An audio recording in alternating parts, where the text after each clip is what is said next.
विशेष कर कलिकाल में होता है। प्रथमो अध्याय।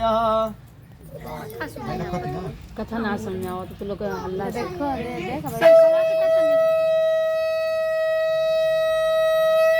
बोलिए वृंदावन बिहारी लाल की जय।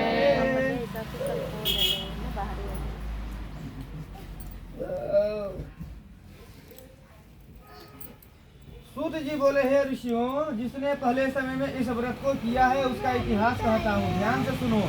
सुंदर काशीपुरी नगरी में एक अत्यंत निर्धन ब्राह्मण रहता था। वह भूख और प्यासे बेचैन वर्मी पृथ्वी पर घूमता था और ब्राह्मणों से प्रेम करने वाले भगवान ने ब्राह्मण को दुखी देखकर बूढ़े ब्राह्मण का रूप धर उसके पास आदर के साथ पूछा, हे विप्र, नित्य पृथ्वी पर क्यों घूमता है? हे श्रेष्ठ ब्राह्मण, यह सब मुझसे कहो, मैं सुनना चाहता हूँ। ब्राह्मण बोला, मैं निर्धन ब्राह्मण हूँ, भिक्षा के लिए पृथ्वी पर फिरता हूँ। हे भगवान, यदि आप इसका उपाय जानते हो तो कृपा कर कहिए। वृद्ध ब्राह्मण ने कहा, सत्यनारायण भगवान मनवांछित फल देने वाले हैं, इसलिए हे ब्राह्मण तू इनका पूजन कर, जिसके करने से मनुष्य सब दुखों से मुक्त होता है।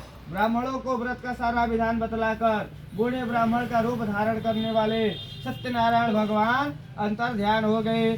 जिस व्रत को वृद्ध ब्राह्मण ने बतलाया है कि मैं उसको करूंगा, यह निश्चय करने पर उसे रात में नींद भी नहीं आई। वह सवेरे उठ सत्यनारायण के व्रत का निश्चय कर भिक्षा के लिए चला। उस दिन उसको भिक्षा में बहुत धन मिला, जिससे बंधु बांधवों के साथ उसने सत्यनारायण भगवान का व्रत किया। इसके करने से वह ब्राह्मण सब दुखों से छूटकर अनेक प्रकार की संपत्तियों से युक्त हुआ। उस समय से वह ब्राह्मण हर मास व्रत करने लगा।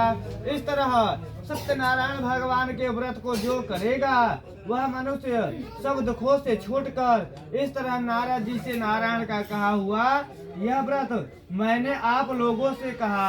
हे विप्रो, मैं अब और क्या कहूँ? ऋषि बोले, हे मुनीश्वर, संसार में इस ब्राह्मण से सुनकर किसने इस व्रत को किया, हम वह सब सुनना चाहते हैं। इसके लिए हमारे मन में श्रद्धा है। सूत जी बोले, हमारे मन में श्रद्धा है।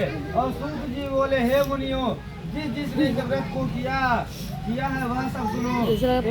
एक ब्राह्मण धन और ऐश्वर्य के अनुसार बंधु बांधवों के साथ व्रत करने को तैयार हुआ।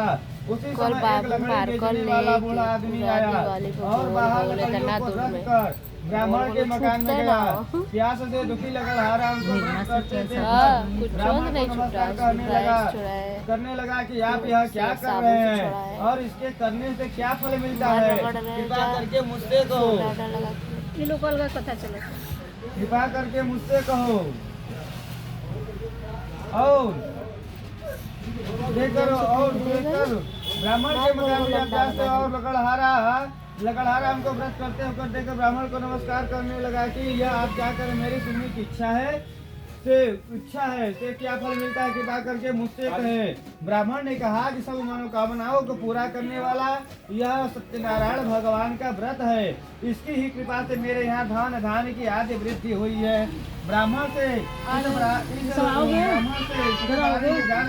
जानकर बहुत प्रसन्न हुआ और चरणामृत ले प्रसाद खाने के बाद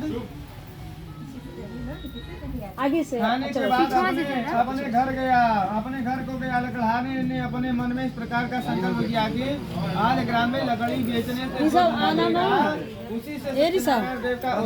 आना तो फोटोग्राफ शंकर जी